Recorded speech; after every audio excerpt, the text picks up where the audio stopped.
Hi, I'm Michelle Begue with a look at what's happening in Latin America now. But first, our news trivia. Panama has 7 indigenous ethnicities included in its society. What percentage of the population do they represent? We'll have the answer later. Chileans have elected a new president. He's the leftist former student activist Gabriel Boric. In the second round at the polls, he faced off and won against far-right populist José Antonio Cast with a 12-point advantage. At 35 years old, Boric will become the country's youngest president ever. We have more on the reaction to this historic win from my colleague Joel Richards.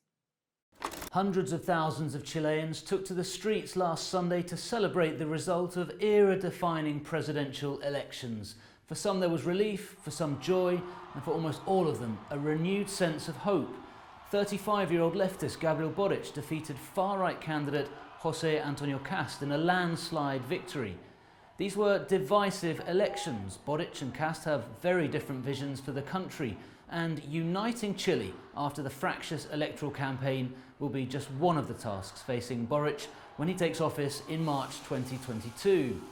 The former student leader has promised to bring in major social change. He wants to hike taxes to pay for an ambitious social program to tackle inequality.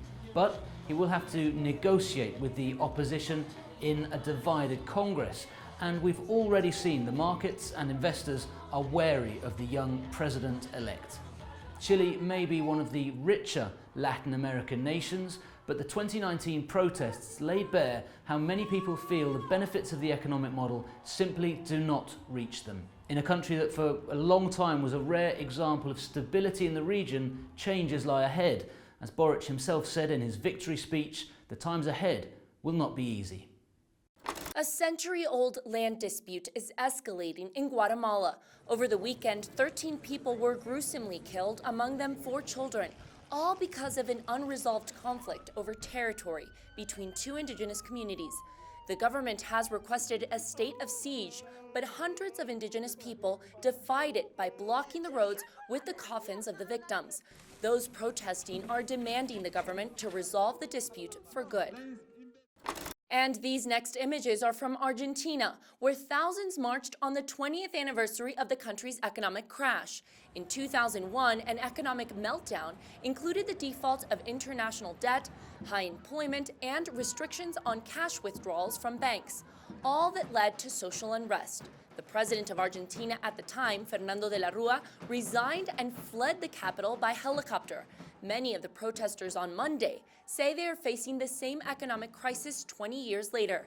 The country is experiencing large-scale debt and negotiating a deal with the International Monetary Fund. And to get us into the holiday spirit, check out these animals in Colombia's Cali Zoo. They are receiving gifts. The zookeepers say they give the animals everything that they like the most, and no one is left out. Insects, mammals, and even the fish get wrapped presents. Here's hoping it's biodegradable. Now let's check out what stories we're following for next week. First, we're following the aftermath of the devastation that occurred in a town in Ecuador called Saruma. The destruction was caused by sinkholes. 3 centenarian buildings made of wood collapsed in the historic district, and some 300 people had to evacuate. Local officials say no one was injured, but the real story behind this is that many residents over the past several months saw this coming. They publicly complained that illegal mining activity was leaving them at risk for sinkholes. There are tunnels and shafts extending for kilometers under the town, all created by mining activity. And second, we're following the reaction of the United Nations report on human rights violations during Colombia's national strike in 2021. The report says Colombia's security forces committed serious human rights violations during the crackdown of protests. It also states that agents used unnecessary or disproportionate force.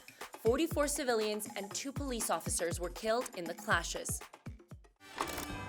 And now the answer to our news trivia. The answer is A. Panama has 7 recognized indigenous ethnicities, and altogether they represent 12% of the country's 4.3 million residents. This month, 250 people from indigenous communities took part in Panama's Indigenous Ancestral Games. The participants say that the competition is more than just a sporting event. Its aim is to help preserve a way of life. And that's it for this week. We'll see you again soon on Latin America Now.